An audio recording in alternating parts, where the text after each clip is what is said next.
Yes बेटा, अब मैं करवा रही हूँ एग्जाम्पल 44। बहुत इजी है। Let f be a function from X to Y be a function. F एक फंक्शन है।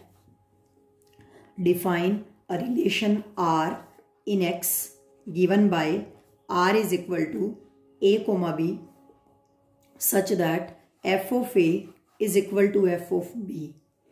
R is the collection of all those ordered pair elements which satisfies this condition.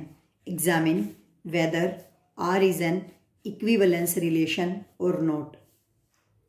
Equivalence relation check करना है या नहीं। सबसे पहले कौन सी प्रॉपर्टी चेक करेंगे? Reflexive and then symmetric and then transitive. लेकिन उससे पहले स्टेटमेंट क्लियर कर लें। R is the collection of all those ordered pair elements which satisfies this condition. अगर f of a f of b के equal है तो अंदर वाले दो एलिमेंट्स a और b पेयर बन के किसके मेंबर बन जाएंगे? r के। अब मैं दो बातें बोलने जा रही हूँ, तुम्हें मेरी दोनों बातें कैच करनी है। सीधी बात, अगर फंक्शन f जिन दो पॉइंट्स पे इक्वल है, जिन दो एलिमेंट्स पे इक्वल है तो अंदर वाले दो एलिमेंट्स पेयर बन के किसके मेंबर बन जाएंगे? आर के। उल्टी बात, कन्वर्स बात, अगर कोई दो एलिमेंट्स पेयर बन के आर के मेंबर हैं, इसका मतलब एफ उन दो पॉइंट्स पे इक्वल है। मीन्स फॉर एग्जांपल क्लियर करने के लिए, अगर F of C F of d के इक्वल है then by definition of R f of C F of d के इक्वल है, then by definition of R अंदर के ये जो दो एलिमेंट्स हैं सी और डी पेयर बन के किसके मेंबर बन जाएंगे? आर के। ठीक है।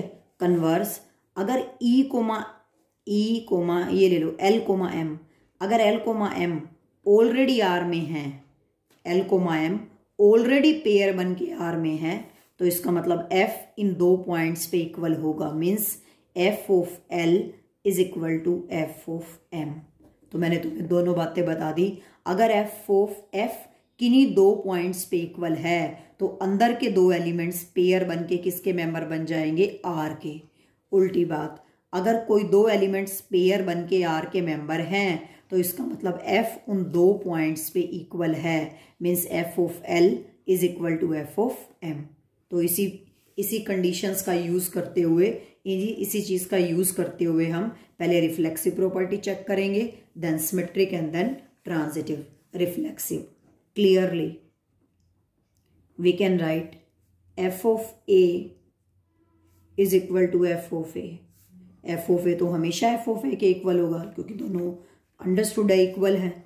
दिस सिंप्लाइज बाय डेफिनेशन ऑफ r अंदर के दो एलिमेंट्स a और a पेयर बन के किसके मेंबर बन जाएंगे?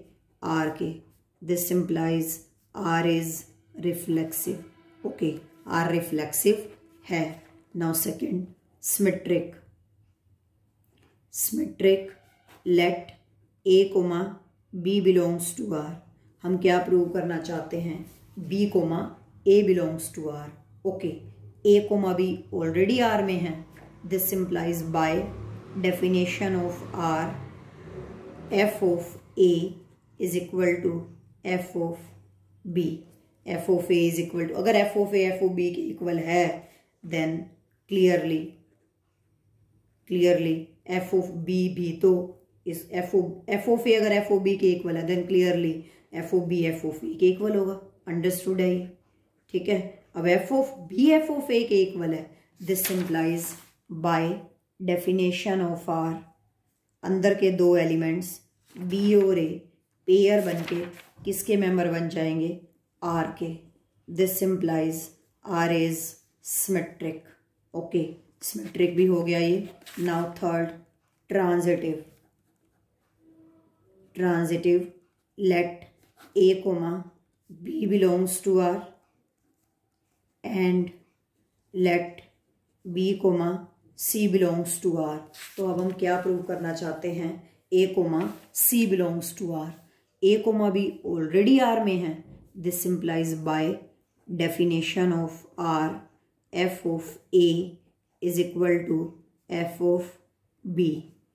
b कोमा c भी ऑलरेडी r में है, इसका मतलब बाय डेफिनेशन ऑफ r f of b is equal to F of C. Very simple, from 1 and 2, from 1 and 2 F of A F of B के इक्वल है, F of B F of C के equal है, तो F of A F of C के equal होगा। Simple सी बात है। या एफ ऑफ बी की वैल्यू एफ ऑफ सी ऊपर पुट कर दो, या एफ ऑफ बी की वैल्यू एफ ऑफ ए यहाँ पुट कर दो। From 1 and 2 F of A is equal to F of C. F of A F of C के इक्वल आ गया। This simplifies by definition of R, अंदर के दो एलिमेंट्स ए और सी पेयर बन के किसके मेंबर बन जाएंगे, आर के। हम A comma B belongs to R लेके चले थे and B comma C belongs to R लेके चले थे। हमने प्रूव कर दिया A comma C belongs to R. First वाले पेयर का जो सेकंड एलिमेंट जहाँ ख़त्म हो रहा है, सेकंड वाले पेयर का फर्स्ट एलिमेंट वहाँ से स्टार्ट होना चाहिए। ये दोनों मैच करने चाहिए और ये बी और बी मैच कर रहे हैं। और हमने ये प्रूव कर दिया A comma C belongs to R. This simplifies R is transitive. अब आर रिफ्लेक्सिव भी है, सिमेट्रिक भी है और ट्रांजिटिव भी है। ठीक है, रिफ्लेक्सिव, सिमेट्रिक और ट्रांजिटिव तीनों है। This simplifies we can say that R is an equivalence relation.